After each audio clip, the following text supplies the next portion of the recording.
Do you believe in second chances? I didn't. Not after losing 3 years of my life locked in a cell for a crime I didn't commit. Not after watching my marriage collapse, my friends disappear, my reputation destroyed by a lie so well crafted that even I, in some dark moments, started to doubt my own memory. But this isn't just the story of a man wronged by the system. This is the story of how a German shepherd named Rex, aged, arthritic in his paws and grey-muzzled, became the only witness to a crime no one else wanted to investigate. The story of how he kept a secret buried for 3 long years, patiently waiting for me to come home so he could finally show me where the truth was hidden.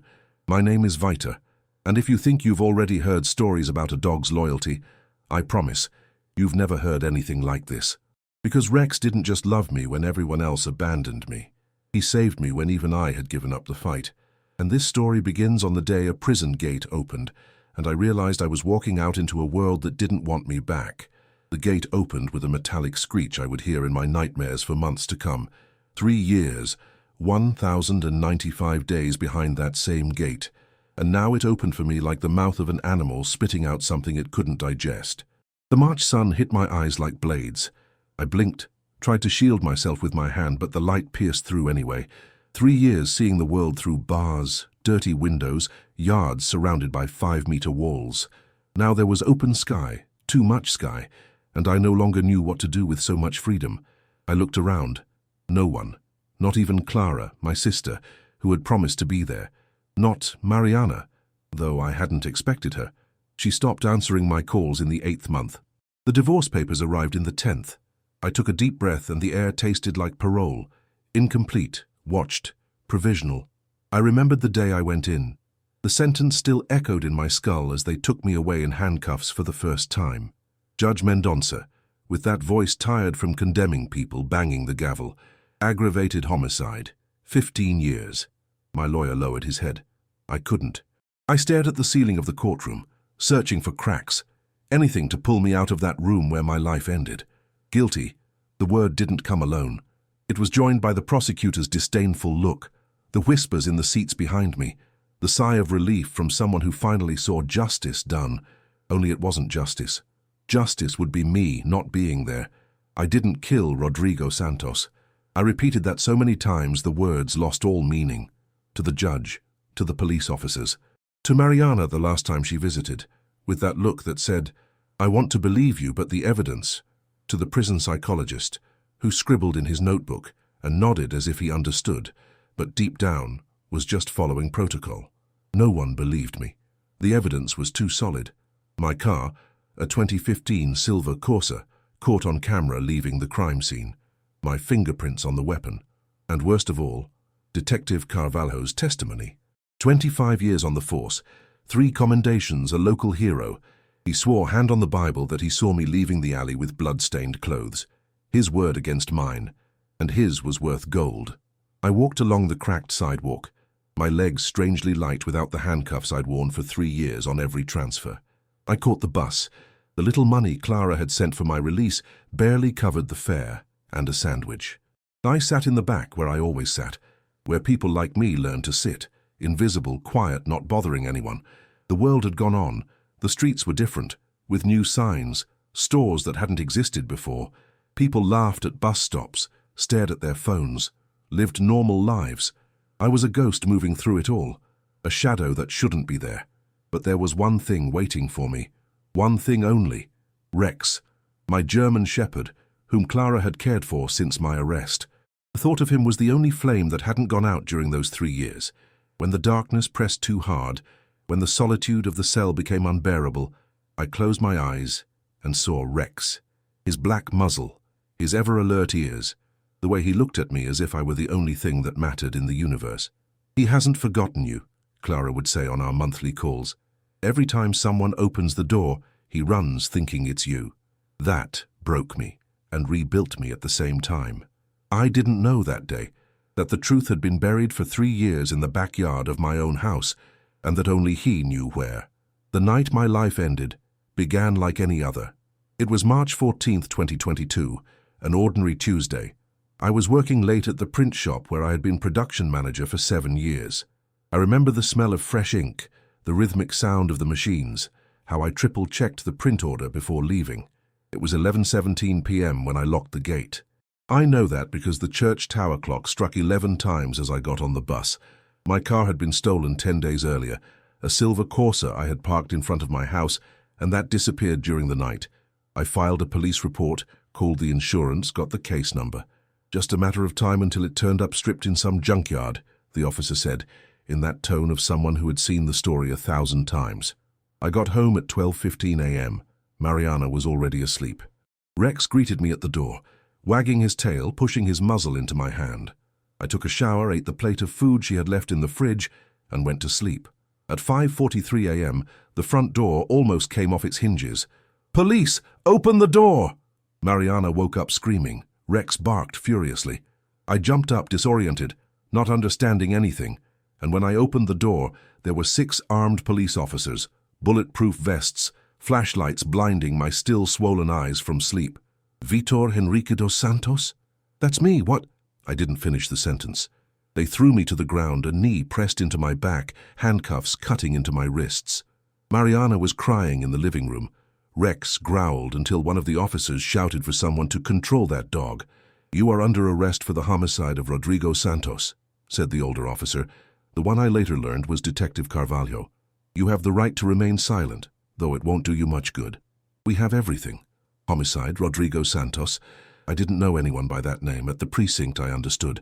Rodrigo Santos had been executed the night before, while I was at work, with a shot to the back of the head in an industrial zone alley. My car had been caught on security cameras, leaving the scene at 10:35 p.m. My Taurus .380, registered in my name, was found in a trash bin 3 blocks away. The gun had my fingerprints, and the bullet that killed Rodrigo. But my car was stolen, and my gun too. Months ago I filed reports. The chief looked at the report I filed about the stolen gun. Archived, no investigation, and the one about the car? Too recent, they said. Convenient, the chief muttered. And I was working. There are cameras at the print shop. People saw me there. They checked. The shop's camera system had failed that night. Electrical malfunction. As for my co-workers, none could remember clearly seeing me after 9 p.m. I worked in an isolated room reviewing orders. I could have left without anyone noticing. That's when Carvalho walked into the interrogation room. He was about 50, grey hair cut military style, upright posture, square jaw. He wore a well-pressed grey suit and a navy blue tie. On his chest, a small gold commendation pin.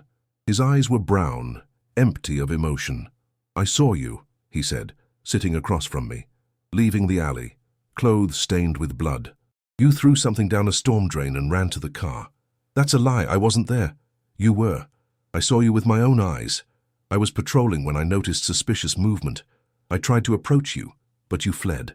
"No, that never happened. Why are you lying?" He leaned forward, and for the first time something passed through his eyes. It wasn't anger, it wasn't doubt, it was certainty, absolute control. "My word is worth more than yours," he said quietly, "and you know it." He was right. In the following months, I watched my life collapse in slow motion. Mariana started to look at me differently. At first, she believed. She screamed at the police, hired a lawyer, moved mountains. But the evidence, the damned evidence. "Vitor, explain to me how your fingerprints are on the gun," she asked during a visit, her voice breaking. "Explain how your car was there." "Someone framed me, Mari. I don't know how, I don't know why, but someone stole your car 10 days earlier, stole your gun months earlier, waited for the perfect night when the shop's cameras failed, killed a man and pinned it on you. Vitor, that sounds crazy? Paranoid?" She didn't answer, but I saw the answer in her silence. My lawyer, Dr. Mendez, was straightforward in the third meeting. "The case is impossible. Carvalho's word is unshakable. 25 years on the force, 3 medals of honor, impeccable record. If he says he saw you, the jury will believe him. But I wasn't there. It doesn't matter where you were. It matters where he says you were." The trial lasted 4 days. The prosecutor built a perfect narrative. I had debts, a lie. I knew Rodrigo Santos from the neighborhood, never saw him in my life. I had planned the murder coldly, absurd. And Carvalho's testimony was the cherry on top. He took the witness stand in that impeccable uniform, took an oath and lied, looking the jurors in the eye. I saw the defendant leaving the crime scene at 10:40 p.m., clothes visibly stained. When I shouted for him to stop, he ran. My lawyer tried to tear him apart on cross-examination. Why was he alone? Why didn't he immediately call for backup? Why was there no record of the chase?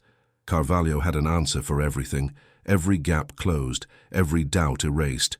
He was good, very good. When the jury returned with the verdict, I already knew. I saw it in their eyes. Guilty. Carvalho looked at me once during the trial. His eyes revealed no triumph. They revealed cold calculation. Clara's house was in the suburbs, on a cobblestone street where kids still played on the sidewalk. I got off the bus with trembling legs, not from the walk, but from what was about to happen. 3 years. Rex had been 11 when they took me. Now he was 14. For a German shepherd, that was nearly the end of the road. I rang the doorbell. Clara opened the door and hugged me without saying a word. She was thinner, with strands of white hair that hadn't been there before, taking care of me from a distance, defending my innocence when everyone doubted, and still caring for Rex had taken its toll. "He's in the backyard," she whispered. I walked through the small living room, past the kitchen where the smell of fresh coffee brought back mornings that no longer existed, and opened the glass door that led to the yard. And there he was. Rex was lying under the shade of the mango tree, muzzle resting on his front paws. His coat, once a shiny black, was now flecked with grey, especially around his muzzle and ears. He looked smaller, frailer, the body that was once pure strength now marked by time. "Rex," I called, and my voice cracked. He lifted his head. For a moment he didn't move. He just looked at me, those brown eyes processing, recognizing, disbelieving. Then something inside him woke up, something ancient, buried under 3 years of waiting. Rex tried to stand up too quickly, and his hind legs gave out. He stumbled, nearly fell, but insisted. He stood, and came toward me in a clumsy trot, uneven, his joints protesting with every step. But he didn't stop. He couldn't stop. When he reached me, Rex pressed his whole body against my legs, like he used to when he was a pup. He whimpered softly, a sound from deep in his throat, a mixture of joy and pain and relief. He wagged his tail so hard his whole body shook. I fell to my knees and hugged him, buried my face in his fur which smelled of grass and sun, and that inexplicable thing only dogs have. And I cried. I cried like I hadn't since the conviction. 3 years of compressed pain pouring out at once. "I'm sorry," I whispered into his ear. "I'm sorry it took me so long." Rex licked my face, my hands, every part of me he could reach. There was no judgment there. No, "Where were you?" or "Why did you leave me?" There was only, "You came back." Clara stood at the door, wiping her own tears. I had adopted Rex 8 years earlier, on a rainy Tuesday in April. Mariana and I were coming back from the market when we saw a soaked cardboard box on the sidewalk. Inside, 4 puppies shivering from the cold. 3 were already dead. The 4th, a black pup with paws disproportionately large, was struggling to breathe. "Vitor, no," Mariana said, but I was already picking him up, wrapping him in my jacket. We took him to the vet. Hypothermia, malnutrition, respiratory infection. 50% chance, the vet said. We stayed up all night. I fed Rex with a dropper every 2 hours, kept him warm against my chest, talked to him as if he could understand. "You'll be okay, you're strong. We'll get through this together." He survived. And from that day on, Rex was my shadow. He followed me from room to room, slept beside the bed. When I came home from work, no matter how late, he was at the door waiting. Mariana used to joke, "He loves you more than any human ever could. It's love without conditions, without demands, without limits." She was right. Now, sitting in Clara's backyard with Rex by my side, I realized he was all that was left of my old life. The house, gone.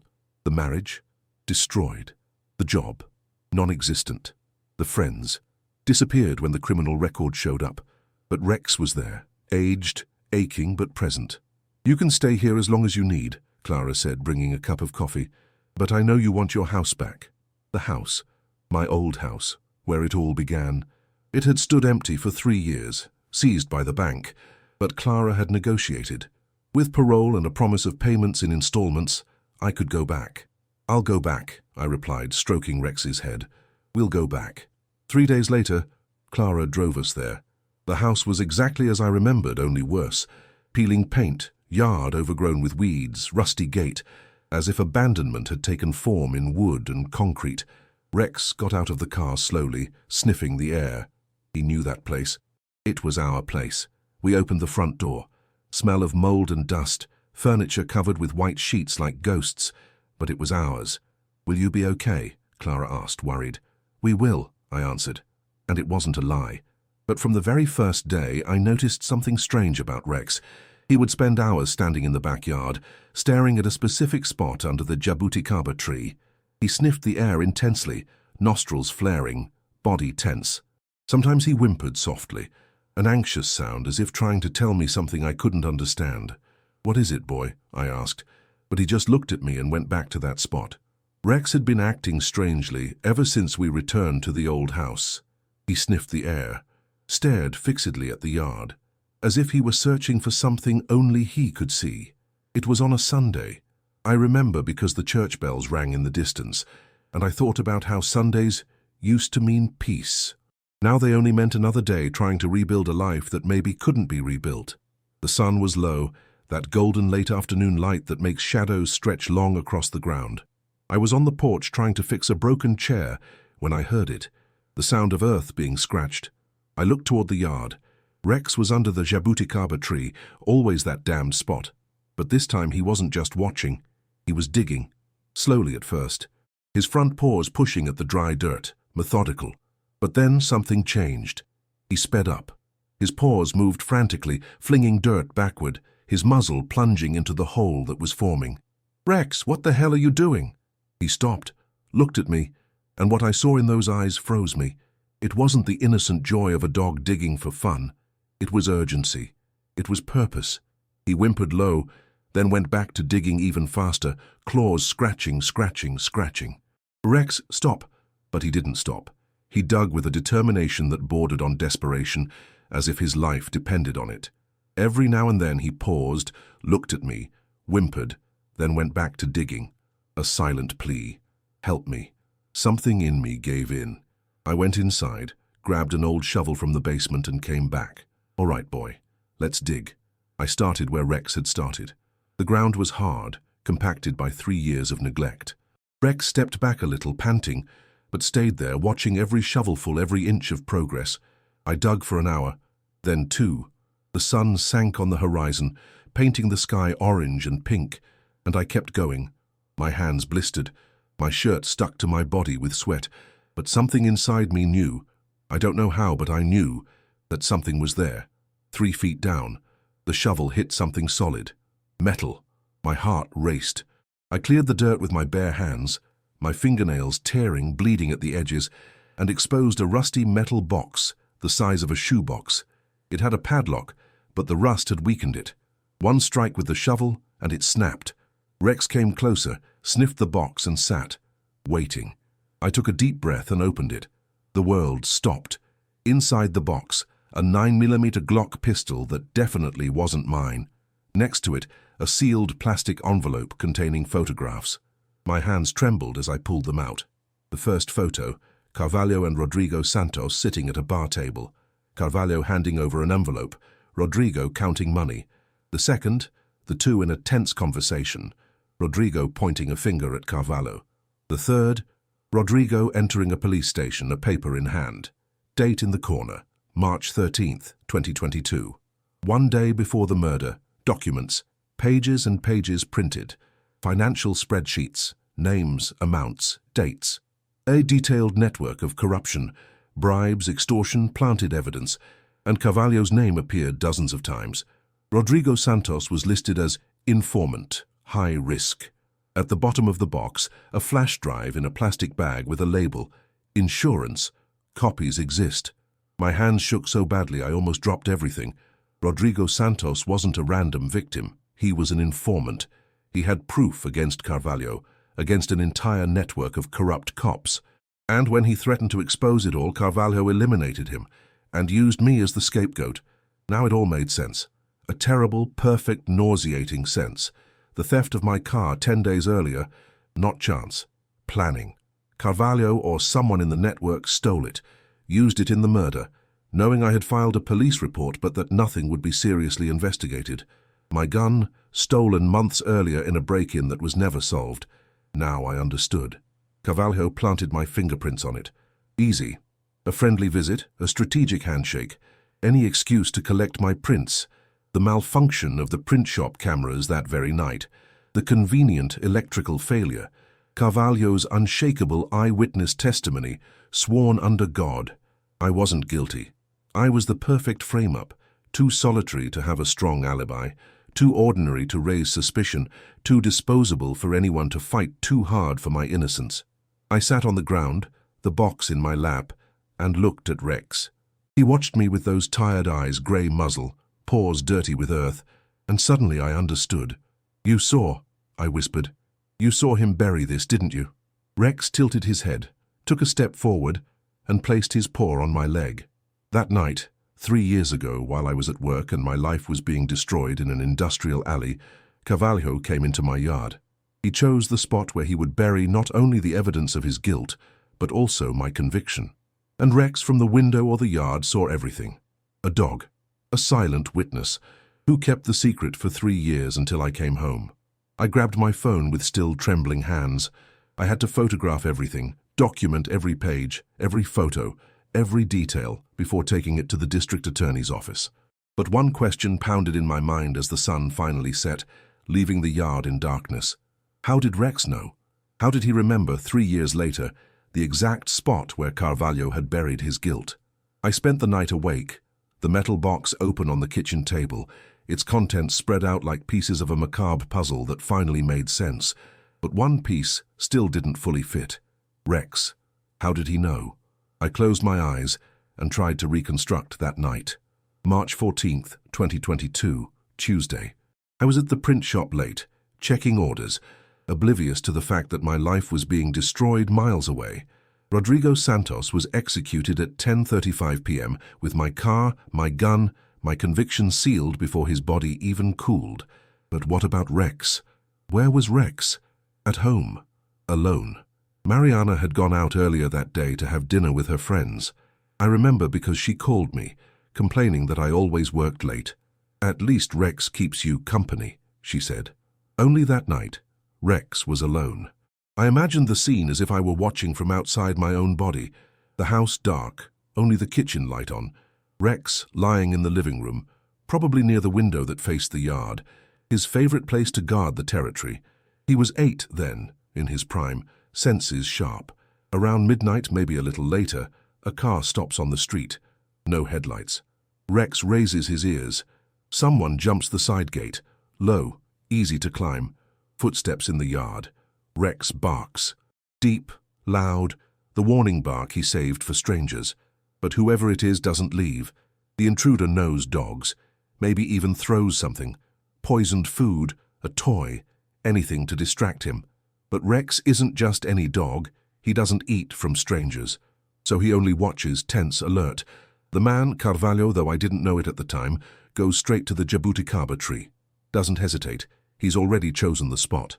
Starts digging with a folding shovel, the kind soldiers use. Efficient. Silent. Methodical. Rex watches from the window, every shovelful, every movement. Recording. 30 minutes later, a deep hole. Carvalho places the metal box inside, covers it, compacts the dirt, spreads leaves over it, as if nothing happened. He pauses for a moment, looking toward the house. Maybe he sees Rex at the window, maybe not. Either way, it doesn't matter. It's just a dog, but it's not just a dog. I opened my eyes. Rex was lying at my feet, as always. I looked at him with a mix of awe and gratitude that hurt in my chest. There's science behind it. I looked it up at the public library the next day, desperate to understand. Dogs have extraordinary spatial memory. Studies show they can remember specific locations where food was buried, where toys were hidden, where significant events occurred, even years later. But this wasn't just spatial memory. It was episodic memory. Rex didn't just remember where. He remembered what. And more importantly, he remembered who to show. For 3 years while I rotted in a cell, Rex carried that secret. He couldn't speak. He couldn't tell me. He just waited. Waited for Clara to care for him. Waited as his body aged, his joints ached, his fur whitened. Waited for me to come home. And when I came home, he could finally show me. Tears burned my eyes. I knelt beside him, buried my face in his neck. "You knew the whole time," I whispered. "How you saw him destroying my life and couldn't do anything. Just wait." 3 years waiting. Rex licked my hand, that simple gesture meaning everything he couldn't say in words. The fury came next, not at Rex, but at Carvalho, at the system that condemned me, at every person who chose to believe the word of a corrupt cop instead of digging deeper. Carvalho had done this to me because he knew he could, because I was invisible enough, because Rex was just a dog, and no one thinks dogs can be witnesses. But Rex had been more than a witness. He had been my silent savior.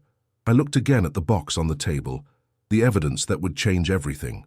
The Glock pistol, the photos, the documents, the flash drive that probably contained recordings or more proof of the corruption network. I had everything I needed to prove my innocence, to bring Carvalho down, to take my name back.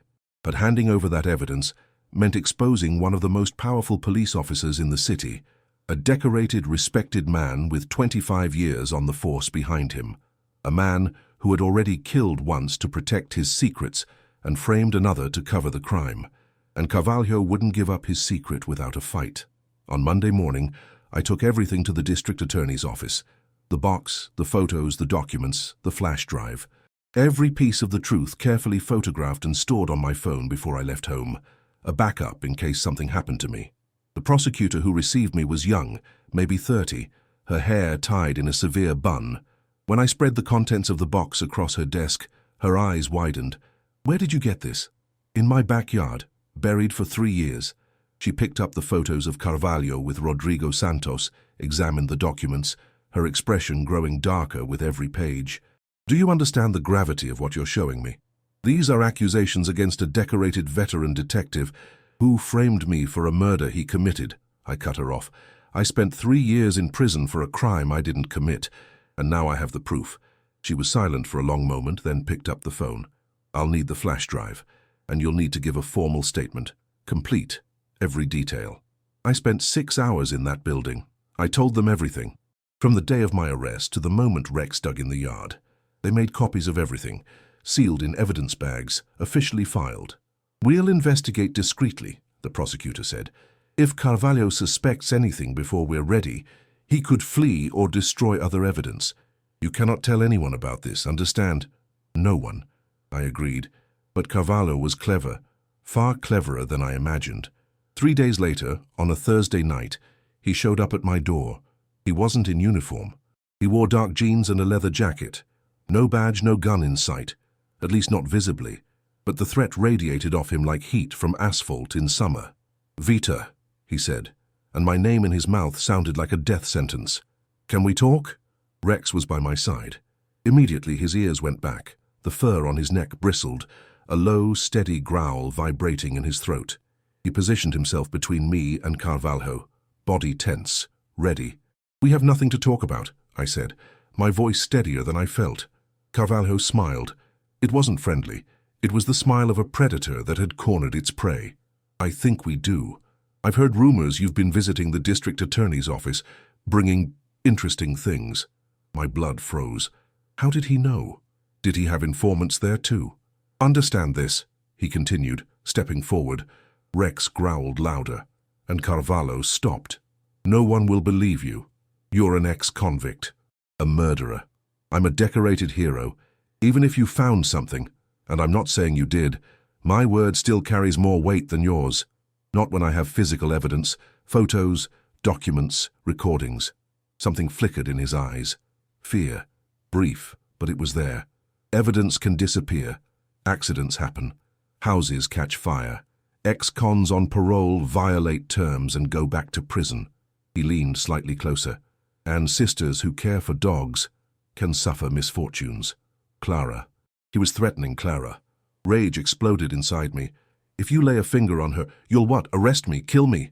"You're nothing, Vita. I can destroy what's left of your life with one phone call, or—" He paused. "We can make a deal. You forget what you found. I make sure your parole goes smoothly. I might even help clear your name, eventually. Everybody wins." "No. No. You stole 3 years from me, destroyed my marriage, my reputation, killed an innocent man, and used me as your scapegoat. And now you want me to forget. I stepped forward and Rex moved with me. "No, you're going down." Carvalho's face hardened. The civilized mask fell completely. "You've made a mistake," he said quietly. "A fatal mistake." Then he turned and began to run. For a second, I froze. Then I understood. He was fleeing. The prosecutors had a warrant. He knew. He knew he was cornered, and his only chance was to disappear. "Rex, get him!" I didn't need to say it twice. Rex exploded forward. His hind legs, which days ago barely held him up, now propelled his body like an arrow. 14 years old, arthritis, pain, none of it mattered. The instinct to protect, to hunt, to fulfill his purpose overpowered everything. Carvalho ran through the side alley, knocking over trash bins to block the chase. But Rex leapt over them, agile despite his age, focused only on the target. I ran after them, my heart pounding, shouting for Rex, for Carvalho, for anyone who could hear. At the corner, Carvalho looked back. A mistake. Rex was just meters away, closing in. Carvalho tried to turn sharply, but slipped on the wet asphalt, and Rex reached him. The impact brought Carvalho crashing to the ground. Rex sank his teeth into his arm, not letting go, not retreating, just holding on with a strength that shouldn't have existed in a dog his age. Carvalho screamed, tried to break free, but Rex was training, instinct. 3 years of waiting finally unleashed. Let go, you... Sirens, blue and red lights cutting through the darkness. 3 patrol cars boxed in the corner. Officers jumped out, weapons drawn. "Detective Carvalho, you are under arrest." Rex had him pinned at the corner, and he didn't let go until the sirens arrived. The flash drive contained everything. Recordings of Carvalho talking with other officers, planning extortion, splitting bribes. Conversations with Rodrigo Santos, where the informant threatened to expose the entire network if he didn't receive protection. And the most damning of all, Carvalho instructing an accomplice on how to steal my car, how to plant the evidence, how to build the perfect narrative. "He's perfect," Carvalho said on the recording, his voice cold and calculated. "Lonely, predictable routine, no strong alibi. Nobody will fight hard for him. He's invisible." Hearing that was like taking a punch to the stomach. I was chosen for my insignificance. Carvalho's trial lasted 2 weeks. The prosecutor presented all the evidence, the photos, the documents, the recordings. His defense tried to claim the evidence was planted, that I had forged everything in a quest for revenge, but forensics confirmed it. The flash drive was 3 years old. The recordings were authentic. The box had been buried exactly when Rex had witnessed it. When the verdict came, I was in the courtroom, guilty of aggravated homicide, corruption, ideological falsehood, and obstruction of justice. 30 years in prison. The investigation didn't stop with him. The flash drive revealed a network of 6 officers involved in extortion, contract killings, planted evidence. All were arrested. Dozens of old cases were reopened. How many others had been falsely incriminated? How many other invisible people like me? My official exoneration came 3 months later. A ceremony in the same courtroom where I had been convicted. Judge Mendonça, visibly embarrassed, read the sentence. Vitor Henrique dos Santos is hereby declared innocent of all charges. The state offered compensation, money meant to make up for 3 stolen years. The governor issued a public apology on national television, speaking about system failures and a commitment to justice. But none of that gave back the 3 years. None of it brought Mariana back. She had rebuilt her life, married again, moved on. None of it erased the nights I spent in a cell believing the world had forgotten me. None of it healed the scar of looking into my wife's eyes and seeing doubt. Justice was done. But justice tastes bitter when it arrives too late to save what you lost. The true justice didn't come from the court. It came from the one who never doubted. We live now in a simple house in the countryside, far from the city that destroyed us and then apologized. It's small. 2 bedrooms, a wooden porch, a wide yard surrounded by trees. I bought it with part of the compensation. The rest I saved, not really knowing for what. Money can't buy back time. Rex is older now, much older. He's 15, an age few German shepherds reach. His hind legs barely hold him up some days. He sleeps most of the time, heavy breathing, dreams that make his paws twitch, as if he could still run. But every morning when I wake up, he's there, beside the bed, looking at me with those tired eyes that still hold enough love for a lifetime. I think a lot about what it means to be saved. Not just from prison. Any competent lawyer and enough luck might have done that. But to be saved from the complete loss of faith. To be reminded that even when the whole world chooses not to believe, there is something that does. Something that waits. Something that remembers. Rex taught me that. He taught me there are forms of love that don't need words, don't require logic, don't ask for explanations. Love that simply is, unconditional and permanent as breath. It's a Sunday afternoon. Sunlight filters through the leaves of the jabuticaba tree. I planted a new one, in a different corner of the yard. Rex is lying on the grass, muzzle resting on his paws, eyes half closed as he watches butterflies he no longer has the energy to chase. I sit beside him, my hand sinking into his graying fur. He sighs, content. We don't need anything more. There are no words left unsaid between us, no broken promises, no doubts. He fulfilled his mission. He kept the secret. He waited. He saved me. And I've learned to fulfill mine, to repay the loyalty that saved me. They say humans domesticated dogs, but it was Rex who taught me, all over again, how to be human,